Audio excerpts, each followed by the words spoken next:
Greetings everyone, this is Long Nu. Welcome to Spiritual Science.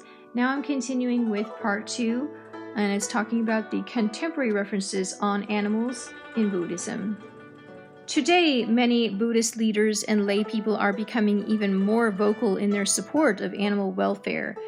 In August 2010, His Holiness the 14th Dalai Lama issued a statement in the wake of the largest egg recall in the United States history.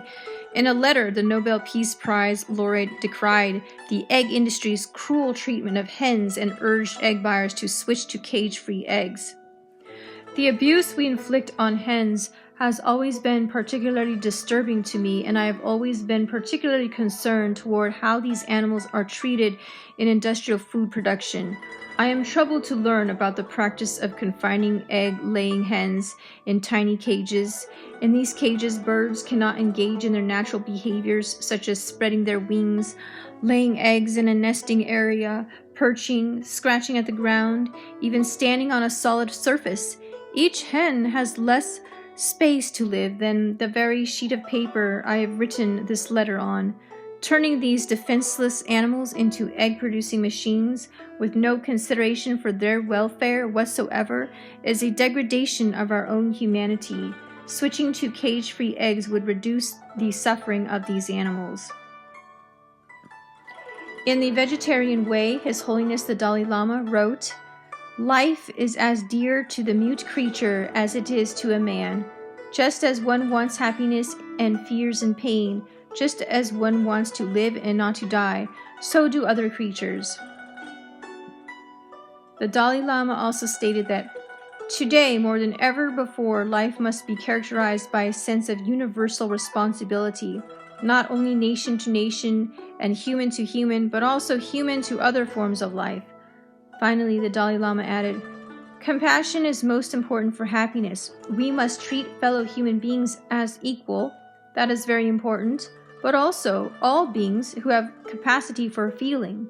So the innate desire for happiness that is the basis of human rights extends to all sentient beings, including animals and insects."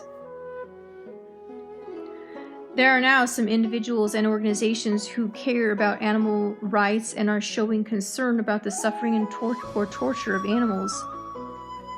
And out of the ordinary people, out of their love and compassion, growing efforts are for promotion of vegetarianism. These are the right kinds of expression of compassion, very positive and encouraging signs. The Venerable Thich Nhat Hanh wrote, "In every country in the world, killing human beings is condemned. The Buddhist precept of non-killing extends even further, to include all living beings. The great Vietnamese Zen master also proclaimed, 'We must look deeply when we buy something or consume something. We may be participating in an act of killing.' This precept, the first precept, reflects our determination not to kill, either directly or indirectly, and also to prevent others from killing." In recent years, many Buddhists have created animal protection organizations. In Taiwan, for example, the Buddhist Life Conservation Association fights against the evils associated with private tiger ownership and horse racing. Other Buddhist organizations are leading a growing movement to publicly acknowledge and reflect on the use of animals for biomedical purposes. In a recent article in the Journal of Buddhist Ethics, Professor Lisa Kenmerer stated, "There is no greater suffering in numbers affected, pain inflicted, and deprivations endured than in factory farming. If we buy eggs, milk products, or flesh, we support and encourage this cruelty." Roshi Bodhin Kajolhid is the current abbot of the Rochester Zen Center in New York. In the Buddhist Review, he wrote, "With such a variety of non-animal foods available, who would choose to support these slaughter mills and foster the misery involved in factory farming by continuing to eat flesh? It is sad to see how many American Buddhists are managing to find a self-satisfying accommodation to eating meat. In the first precept, we commit our compassion to all beings, not just humans. Eschewing meat is one way to express that commitment to the welfare of other creatures." Alright, and that is the end of this. So, the Buddha nature. So all living entities, all living beings want to live just as much as we want to live. Taking their life is not a kind act whatsoever in any shape or form. So the Buddha is teaching us ahimsa, non-violence, to refrain from killing any creature of life, to refrain from killing any living being as much as possible, and that we do not need to consume animal flesh to be living healthy, to be living a healthy life.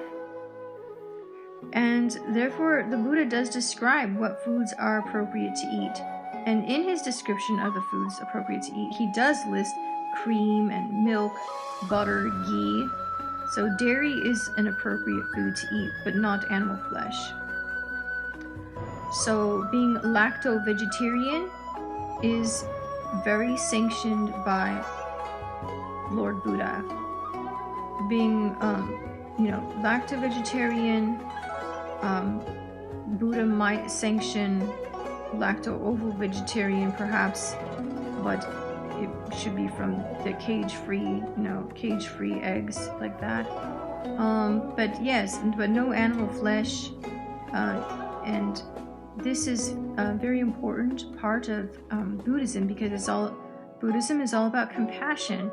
And in Mahayana Buddhism, it's about not just saving yourself from this painful cycle of birth and death, samsara, but also to help others.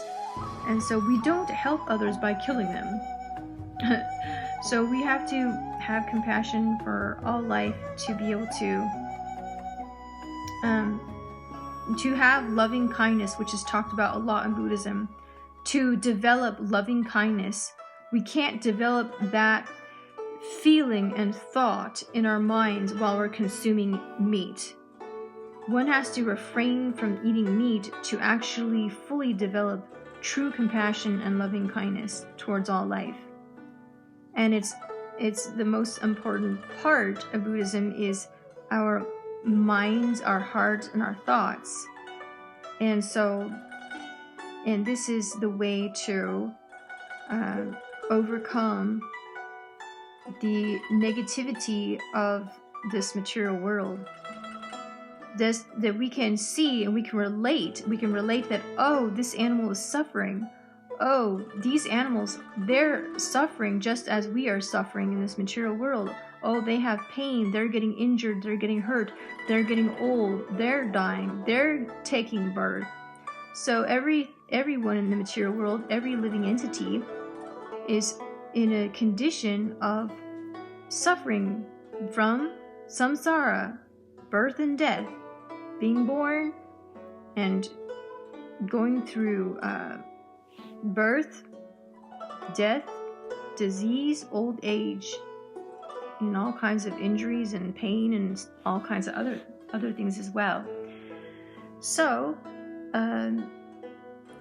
we can develop our sense of compassion beginning with our own mouth and what we put in it.